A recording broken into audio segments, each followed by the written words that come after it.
Hey guys. Oh man, this is like really impromptu. Do I look here? Yeah, the camera's there. So I'm on my way to work right now. Just thought I'd record a video real quick. Kind of last minute. Couldn't do any of the regular recording type processes and editing and all that. It would just take way too long.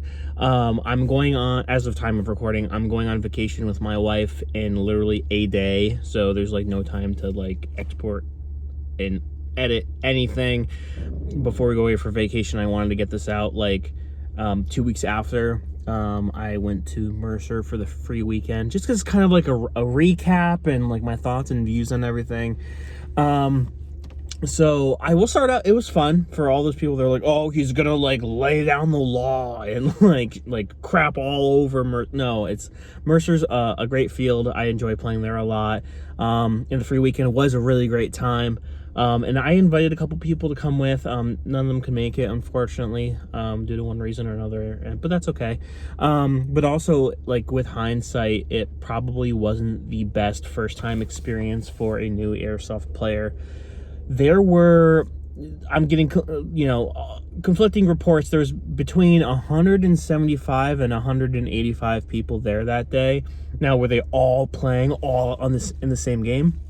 No, but, like, total people there, probably 140 a game on average, if not a little higher than that. That's way too many people. Mercer is a big field. You technically can stage 180 people. You can, but how the field is laid out, you get to the middle of the map, there's like a long strip of trees that's probably 40 feet deep. And on one side of that strip of trees are like these metal shipping containers. They're called connexes that are just impossible to root out. And on the opposite side of that is like all like brush and like chest high shrubbery that people can hide in. So basically that tree line is the fighting ground. You can't advance past it into the open field with the connexes, because people in the connexes can just shoot you. And the opposite side, you can't go past the trees because everyone waiting in the shrubs can see you enter the trees, if that makes sense. So with that many people, you kind of just hit a brick wall and you can't really do anything or go anywhere. You can try flanking. Flanking has mixed results. You can kind of see a little bit of it in the video. I believe it's game 3. Yeah, it's the last game in that video where we do make a pretty solid push on the left side of the connexes. From our perspective, the left side of the connexes, and we kind of push up and took a couple of the connexes, but the enemy took most of them. Anyway, it's not tactical at all. You just kind of rush and you just like stay in a couple different spots in your general vicinity and shoot people. If you had less players, like let's say 40 or 50 total players, there's a lot more opportunity to think outside the box, to take alternate flanking routes, to actually make progress. If you take someone out in a connex, safe to say you can advance to that connex immediately, and not like wait for backup or see if there's any other enemy players in that area. So for first timer experience, definitely not recommended. It is the free weekend. Entry is free as long as you can rent your guns, you can rent a mask, or if you have friends that have extra gear. Like I have extra gear for like 1.5 people basically. Like awesome. Like just to be able to show up and spend your time there for free is amazing. But I would recommend, if it's your first time playing, go on a nice weather day during like a normal weekend. Entry is like $10 or $15. Like it's really, really affordable. Play with fewer amount of people. And this is kind of gonna transform into like my views on the day and also like a review-ish of the Mercer field. Like I said, I really enjoy the field. It's my main field that I go to really rarely, because I live an hour away from Mercer. But I go with my buddies. It's always a good time with them, just hanging out with the dudes. Slinging BBs is always a lot of fun. So yeah, got there, I left my house at like 9:30 or so, got up there, had enough time to load everything, pack my gear, load my BBs, and then, had like a spare 10 or 15 minutes for the safety briefing, and then Our first game started at noon, which was kind of late to me. It's like, why are we starting so late? Can we just like start early? I don't get it. I guess they wanted to like keep more people for all the games, but after the first game, a bunch of people left, like 30 people left, and we're just like, literally, why even show up? You spend like 2 or 3 hours here in the morning, you play one 40-minute game, and then you bounce. Okay. And then my friend Hunter, he brought a grill, so we were planning on like grilling burgers for lunch, but like the first game ended at like, 12:45, 1 o'clock or whatever, and then we're like, oh, okay, we'll get it around the next game, and then like we ended up grilling burgers at like 4:30 p.m. like after the third after the second game, before the third game. Anyway, so it's basically it was TDM 2 of the games, and then it was TDM the first game, and then it was like defuse the bomb for the second and third games with like swapping sides, basically. But capture the bomb is just team deathmatch, because once one team like accesses the bomb, boom, there's like 70 people per side at least. Like the other team is not touching that bomb, so it just turns into TDM anyway, which was really weird. So game mode's really unimaginative, very straightforward, which is really weird and lame. I get you can't do too much with that many people, but like you can do like domination. You can set up different zones around the field that people can like swarm to. I don't get it. Whatever. So yeah, game mode's like really uninteresting. I would rate that a D. It's fine. It's just regular airsoft, and you're not going to get anything special out of it. Like timing of the day, like I would say like a C+. Like they definitely tried to keep the games running on time, and because like we were going to have 4 games that day, but we only ran 3. Just because like natural delays in between the games, like during the rest periods, kind of builds and adds up a little bit. And so we were supposed to play a 4th game, but it was already like a little after 5 o'clock, and that would have been like too late for them. So there was only 3 games the entire day, which is really lame. So yeah, C+ for that. Now the store is kind of small, but they have like really good support. Like if you need like parts and stuff like that, just like in like basic gear, like chest rigs, masks, goggles. They actually have a decent selection of guns. I'd say that's like a B+.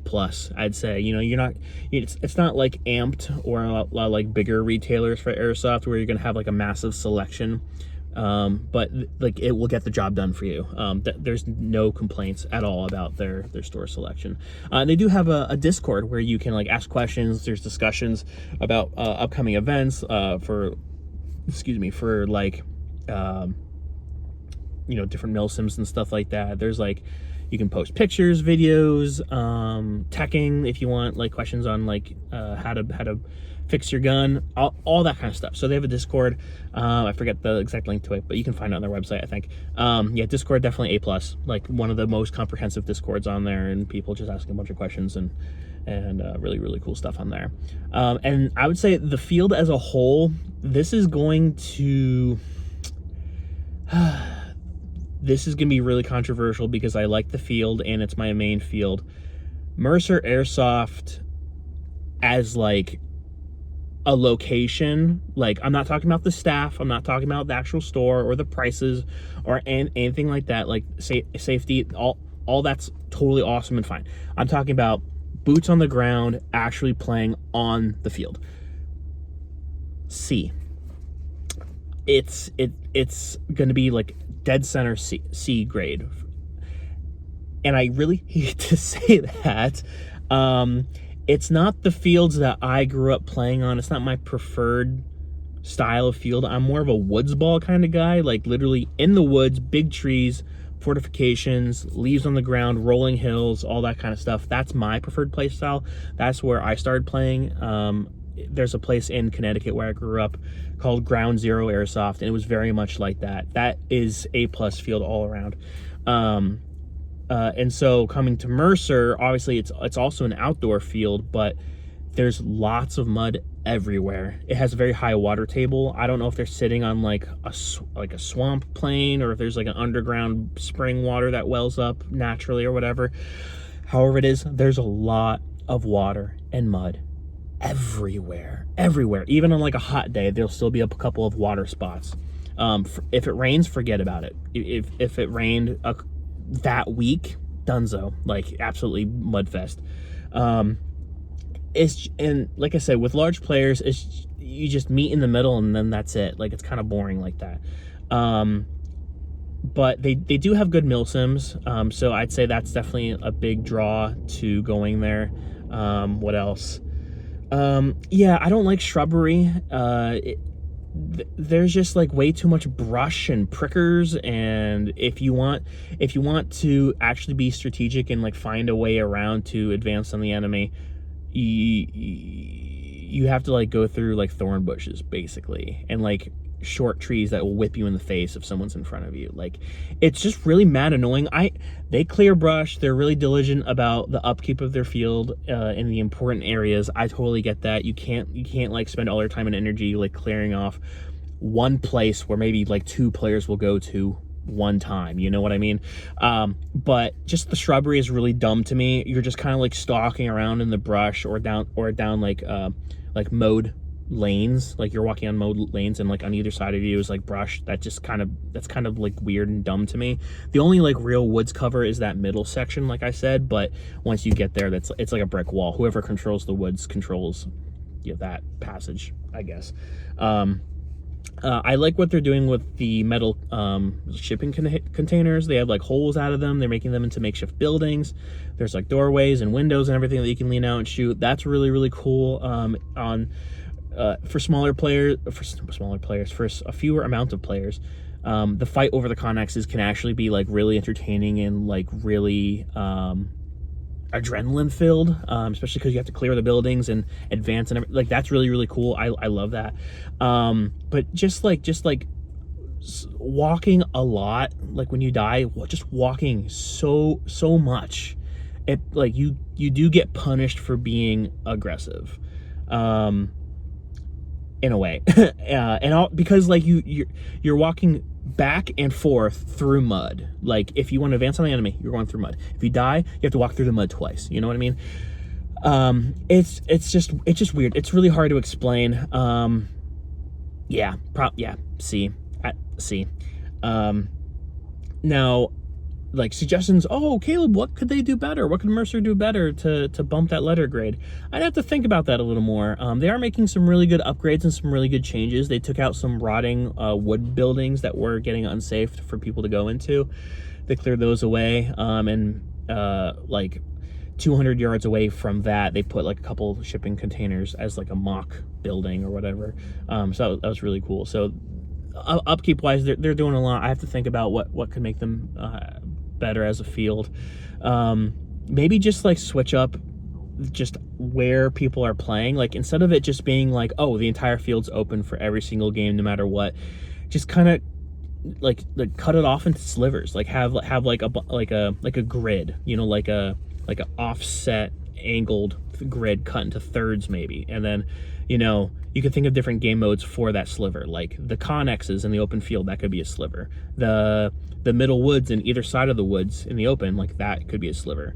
The brush, if you've been to the field, it's where like water buffalo, the water containers, and schoolhouse, like that could be another sliver. And then you could also do crossways too, right? Like you could have like water buffalo, woods, and connexes as like a sliver. You don't use all of those areas, you just use a small portion. That would be really cool. That'd be really interesting. Hypothetically, I don't know if it would work in practice. But yeah, no, so that'll do it. Free weekend, decent success. Looking forward to go back at some point. Don't have any other real plans right now to go and do that. But we will go back and we will get more content.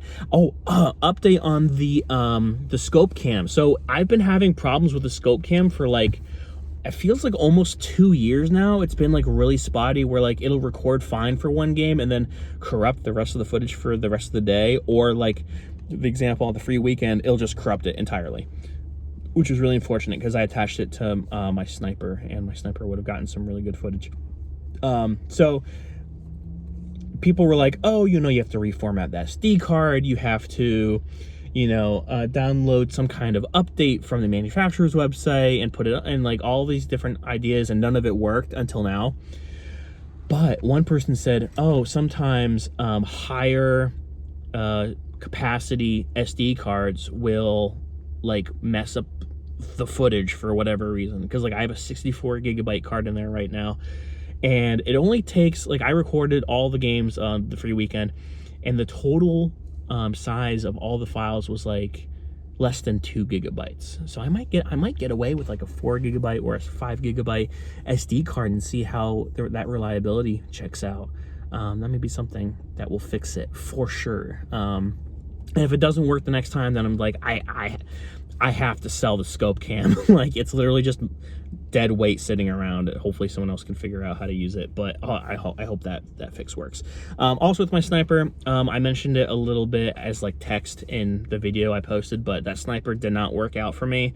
The little plastic mags that came with it, because it's an average SSG 10A3, which is kind of like the lightweight model of the snipers he sells. Didn't work out for me playstyle wise. It's really, really cool. I'm sure if I like put another couple $100 into it with different parts, it would turn into an actual beast. But just as it was, like, the little plastic magazines weren't feeding BBs properly, so I would, like, rack the bolt, and then it would be like a soft poof, and nothing would come out. And then I racked the bolt again and pushed the magazine in with my hands, and then it would fire 2 BBs because one got stuck. And then I'd have to like hold the magazine up into the gun, which is really hard to do because it's you have to hold the barrel of the gun steady, but also like I'm like trying to put fingers to push the anyway. And it would work half the time anyway. So definitely needs better magazines, but I'm not going to expend that money. Just the gameplay of it, the gameplay style, I just wasn't feeling it. Like, I was getting into it. I feel like it was fine for what it was, but that scope on it, just the eye relief, you had to like line up just right to see it accurately, and then the BB not even like making the shot. I was using 4.0s. Like 4.0 is really heavy. It wasn't doing it for me. And then I would bring my main gun, my VFC Avalon M4, and it would literally shoot further and straighter. And I have like 5 times the amount of BBs I can use, at least. No, probably 6 times the amount of BBs, because I have different magazines.